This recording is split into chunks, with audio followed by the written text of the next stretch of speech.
So this week, I find myself on another business trip, this time in Pittsburgh, Pennsylvania. I always enjoy coming to Pittsburgh because I got family ties here, and I did spend some time here in my childhood. So I always make sure I visit family and also go around and go to some old places that I used to go to when I was a little kid and kind of really enjoy that. I didn't get a chance to visit anything other than what's known as the Mortar Man, and I'm going to give you a video on that, put that in today's video too, but it's a very short period. But I didn't get a chance to really explore. There's a lot of things to see here in Pittsburgh. It's a really cool city, a lot of unique things as well that I really wanted to go by and see, but just I didn't want to be driving in the snow in a rental car and watch somebody hit me and stuff, so I just kind of stayed away from that. For this week, what I'm actually going to do is just post up in this video our best manatee footage and from this season from kayaking, so you can see some good footage. I'm gonna let some music play, and then I'll give you some random facts about manatees and stuff as well as we're watching it. So if you like this video or you like our channel, do me a favor, please hit the subscribe button, please hit the little bell thing to be notified when new things are coming out, and also please comment down below, let us know what you want to see. With that, let's start watching some manatees. They do look majestic in the videos, but they're even more majestic when you're kayaking or swimming with them. And I really suggest if you've never had an opportunity to do that, you make that opportunity. So if you find yourself in Central Florida, look up Three Sister Springs.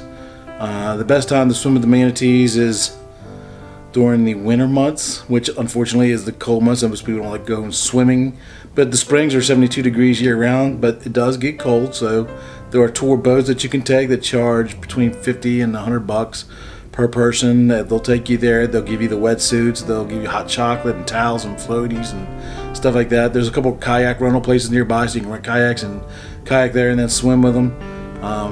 There's lots of ways that you can do it. If you've never swam with a manatee, you definitely need to try it. It is a life-changing event. They are such gentle giants, which is one of their nicknames. A well-deserved nickname, I might add. So the West Indian manatee, there's two subspecies. The subspecies are the Florida manatee, which is the ones that we get to see, and the other one's the Antillean manatee. They basically just eat grasses, sawgrasses, and other aquatic plants. That's how they earned their nickname, sea cows.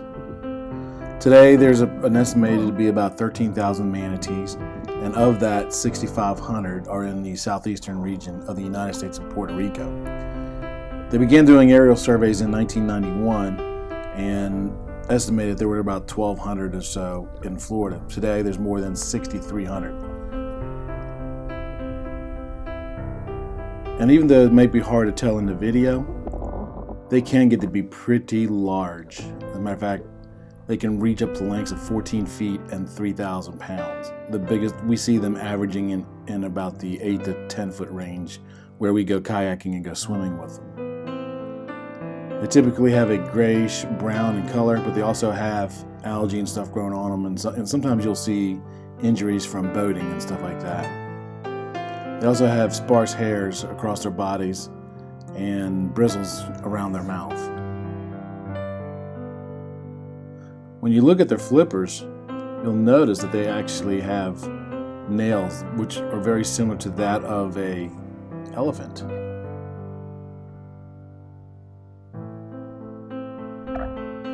So the manatees like to live in either brackish or freshwater systems around the coastal areas.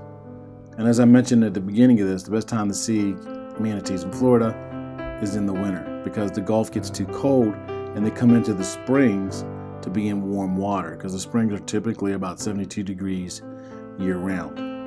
But if it gets too cold out in the Gulf, they will close off Three Sister Springs, so you can't go into the springs, but you can swim in the Crystal River right outside of it and still get to see them. There's a buoy out at Shell Island, and if the water temperature drops below 17 degrees, they close off the springs. They don't reopen the springs until the water temperature gets above 17 degrees Celsius for at least 24 hours. The manatees are protected under the Endangered Species Act and also under the Marine Mammal Protection Act. Because of those actions taken by the federal government and the Florida Fish and Wildlife, the manatees have been bouncing back. That's why they were reclassified recently from endangered to threatened species, which is good news. And a lot of that success comes from the rules that they put out there for them, for people interacting with them, and also reclaiming areas so they can actually have more to eat.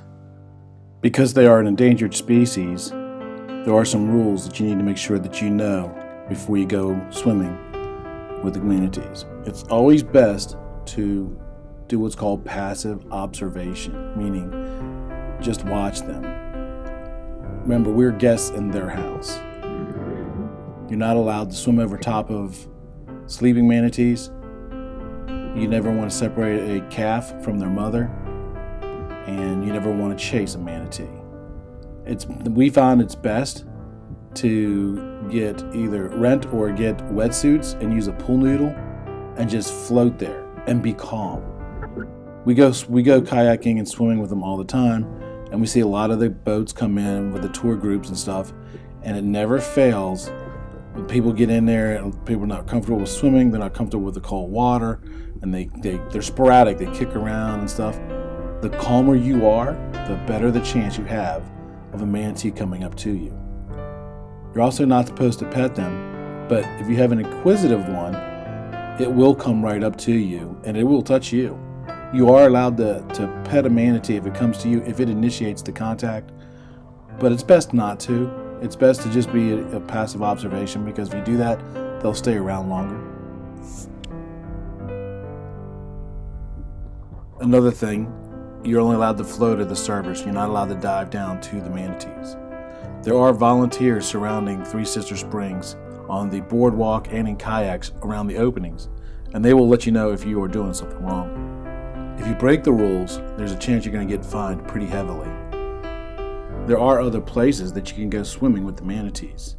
There's a place down near some power plant where the power plant puts out warm water, and they like that warm water. Sometimes you'll see them around the mouth of the Weeki Wachee River, and sometimes even swimming up the river to get to the spring head.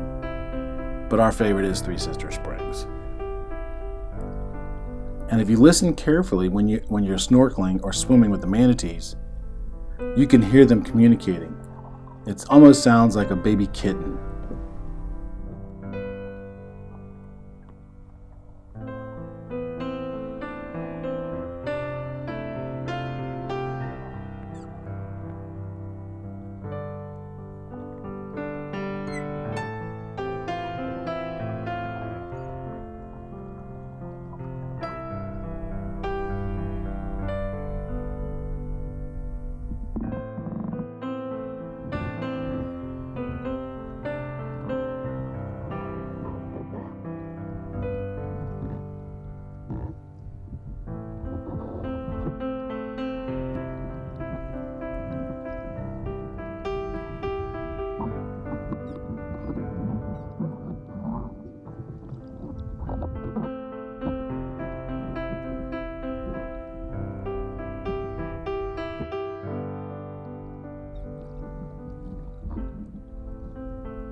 I'm in Charleston, West Virginia.